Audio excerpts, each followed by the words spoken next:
Hello বন্ধুরা, আমি Sudip and welcome to filmy retake. এখন কথা বলবো খাদান সিনেমার 3 নম্বর গান, যেটার নাম হচ্ছে কিশোরী, যেটা আজকে ড্রপ করা হয়েছে। এবং এটা একটা রোমান্টিক ট্র্যাক যেটা খাদান সিনেমায় থাকবে।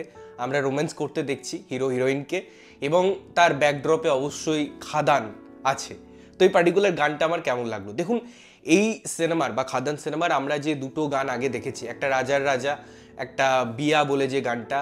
তো রাজা রাজায় একটা হচ্ছে কমপ্লিটলি একটা অ্যাপ্রোচ, যেখানে শিবকে তার তাণ্ডবকে ডেডিকেট করা হচ্ছে। এবং আমরা যখন অন্য গানটা দেখছি, সেখানে ওই বাবা চরিত্রটাকে দেখছি, তাদের বিয়ে, যিশু সেনগুপ্তর সাথে তার বন্ডিং, এই সমস্ত জিনিসটা দেখেছিলাম। এবারে একটা সিনেমায় যখন অনেকগুলো গান থাকে, তখন এটা এক্সপেক্ট করাই যায় যে গানের বিভিন্ন ফ্লেভার থাকবে। এবং এই কমার্শিয়াল সিনেমায় আমাকে যখন রোমান্টিক ট্র্যাক দিতে হবে, সেটার যখন একটা অ্যাপ্রোচ থাকবে, এবং এই পার্টিকুলার যদি আমি লুকটা নিয়ে কথা বলি, এটা বোঝা যাচ্ছে যে দেবের সেকেন্ড ক্যারেক্টার অর্থাৎ ছেলের চরিত্রটা বা তার রোমান্সটা দেখানো হচ্ছে।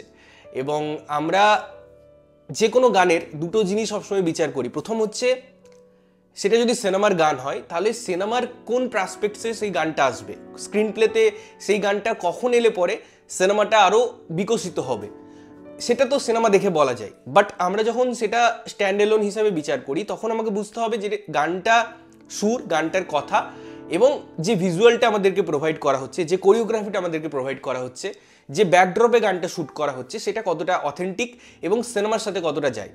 এবং এই সব প্যারামিটার নিয়ে আমরা যদি কথা বলি, তাহলে আমি বলবো গানটা খুব সুন্দরভাবে জাস্টিফাই করছে সিনেমাটাকে, এবং যে পুরো গ্র্যান্ডিয়ারটা ক্রিয়েট করা হয়েছে সেটা। প্রথমত গানের যদি আমি অন্তরের কথা বলি বা মুখরার কথা বলি, গানের স্টার্টিংয়ের যে ওয়ার্ডগুলো আছে, আমি মনে হচ্ছে কী রকম একটা ওয়ার্ড, কিন্তু গানটা যত এগিয়েছে না, তত গানটার প্রতি একটা ভালোবাসা জন্মেছে। এবং আপনি যদি গানটাকে আরও 2-3 বার শোনেন, তাহলে পরে দেখবেন গানটার যে মিনিংটা আছে, যে অ্যাপ্রোচটা আছে, সেটা আপনাকে প্রভাবিত করবে। এবং তারপরে আমি যদি পারফরমেন্সের কথা বলি, এটা সেই শাড়িকে ফলসার মতো একটা ব্যাকড্রপ ডিজাইন করা হয়েছে। আমি বলছি না কপি, কখনোই কপি নয়, বাট ওই একটা ফ্লেভার আছে যে হিরোইনের মধ্যে একটা খুনসুটি, একটা তাদের মধ্যে রিদমিক এক্সচেঞ্জ, এবং পুরো উপস্থাপনাটা তো আমার বেশ সুন্দর লেগেছে। তালের সাথে ম্যাচ খাইয়ে একটা সেমি ক্লাসিক্যাল অ্যাপ্রোচও দেওয়া হয়েছে কখনো কখনো হিরোইনের মধ্যে।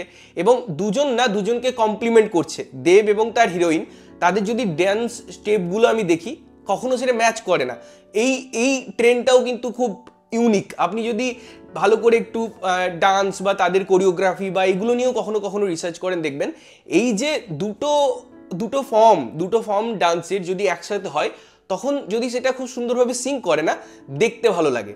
সেটাও কিন্তু একটা অ্যাপ্রোচ, সেটাও কিন্তু একটা কোরিওগ্রাফি। সুতরাং এই কোরিওগ্রাফিটা সুন্দর হয়েছে যেভাবে করা হয়েছে, এবং তার সাথে সাথে যে একটা আমি কালো ব্যাকগ্রাউন্ড দেখছি, খাদান সিনেমাকে রিপ্রেজেন্ট করছে যে ব্যাকগ্রাউন্ডটা, তার সাথে যে ড্রেসটা দেওয়া হয়েছে, যে আর্টটা ক্রিয়েট করা হয়েছে, সেটা যেহেতু লাল, কখনো ইয়েলোইস একটা টোন আছে, এটা না খুব সুন্দরভাবে কমপ্লিমেন্ট করছে। সুতরাং ওই সিনগুলো ভিজুয়ালিও আমাকে খুব সুন্দরভাবে আকৃষ্ট করে এবং খুব সুন্দরভাবে কমপ্লিমেন্ট করে একে অপরকে। এবং এটা ব্যাকগ্রাউন্ড, তার সাথে সামনে ডান্সার এবং ওভারঅল যারা ব্যাকগ্রাউন্ড ডান্স করছে, তাদের মধ্যে জিনিসটা, এবং যেহেতু খোল, করতাল বা আমরা যে সেই জায়গার বা যে জায়গাটার কথা বলা হচ্ছে, তাদের কিছু রুটেড কালচার আছে, তাদের কিছু ইনস্ট্রুমেন্ট আছে, তো সেই জিনিসগুলোর যে ব্যবহার এখানে আছে, এই গানটাই আছে, আমরা আগের গানের ক্ষেত্রেও দেখেছি। তো এই বেশ ভালো লাগছে যে প্রত্যেকটা গানের মধ্যে আপনি কোথাও লিঙ্ক খুঁজে পাবেন। আপনি সিনেমাটার যে ছন্দটা আছে না, সেটা কোথাও গিয়ে কিন্তু ব্রেক করছে না। প্রত্যেকটা গান আপনি যদি খুব ভালো করে ফলো করেন, তাহলে পরে বুঝবেন যে কতটা নিখুঁত করার চেষ্টা করা হয়েছে, যে আমি সিনেমাটাকে প্রেজেন্ট করছি। আমি যেমন বারবার এই কথাটা বলি যে আগে যেরকম কমার্শিয়াল সিনেমার অ্যাপ্রোচ থাকতো, যে হঠাৎ করে আমি বিদেশে চলে গেলাম ডান্স করতে, সুইজারল্যান্ড, সিঙ্গাপুর, এখন তো সিনেমার যে পরিভাষা, সিনেমার যে ব্যাকরণ, সব কিছুই সংজ্ঞা বদলেছে। তো সেই জায়গায় আমি যদি একটা সিনেমা বা তার প্রেক্ষাপটকে রিপ্রেজেন্ট করছি, সেটাতে যদি আমাকে গানটা আনতে হচ্ছে, তার সাথে আমাকে ডান্স আনতে হচ্ছে, যদি রোম্যান্স করাতে হচ্ছে, সব কিছুই কোথাও গিয়ে ওই সিনেমাটাকেই মাথায় রেখে বা ওর ব্যাকড্রপেই আমাকে করতে হলে পরে বা করা হলে পরে, আমার মনে হয় সিনেমা থেকে কোথাও আমরা বেরোতে পারি না। যতই আমরা স্ট্যান্ডার্ড হিসেবে দেখি, কোথাও গিয়ে আমাদের মাথায় ওই খাদান ব্যাপারটা কিন্তু বারবার ক্লিক করছে, বারবার আমাদের কাছে আসতে থাকছে। সুতরাং আমি বলবো এটা খুব সুন্দর একটা অ্যাটেম্প্ট গানটার কথা, তার সুর এবং তার সাথে সাথে সেটার যে সিনেমাটোগ্রাফি এবং তার সাথে সাথে তার যে ক্যামেরার অ্যাঙ্গেল এবং কোরিওগ্রাফি প্রত্যেকটাই আমার মনে হয় খুব সুন্দরভাবে এস্টাবলিশ হয়।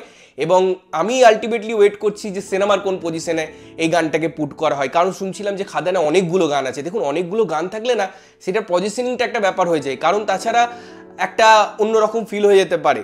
সব কিছুই একটা নেগেটিভ দিকও আছে, একটা পজিটিভ দিকও আছে, তো দেখা যাক কি হয়। বাট এখনো অবধি যে গানগুলো শুনলাম গানগুলো ভালো, কোনোটা আমার ঠিকঠাক লেগেছিল। গানের প্রেজেন্টেশন ওয়াইজ হয়তো প্রথম গানটা রাজাটা আমার খুবই ভালো লেগেছে, বাট যে ডান্সের যে ব্যাপারটা ছিল বা কোরিওগ্রাফির যে ব্যাপারটা ছিল সেটা নিয়ে আমার একটু কমপ্লেন ছিল। পরের গানটা আমার আবার ফার বেটার লেগেছিল এবং এই গানটাও কিন্তু আমার বেশ ভালো লাগলো। তোমাদের কেমন লাগলো এই গানটা অবশ্যই কমেন্ট করে জানিও। ততক্ষণের জন্য ভালো থাকবে, সুস্থ থাকবে এবং সবসময় ভালো জিনিস দেখবে। চ্যানেলটা যদি প্রথমবার দেখছো লাইক কমেন্ট শেয়ার করতে হবে, সাবস্ক্রাইব করতে হবে যাতে প্রত্যেক নোটিফিকেশন তোমাদের কাছে পৌঁছায়। দেখা হচ্ছে অন্য কোনো ভিডিওতে, ততক্ষণের জন্য টাটা।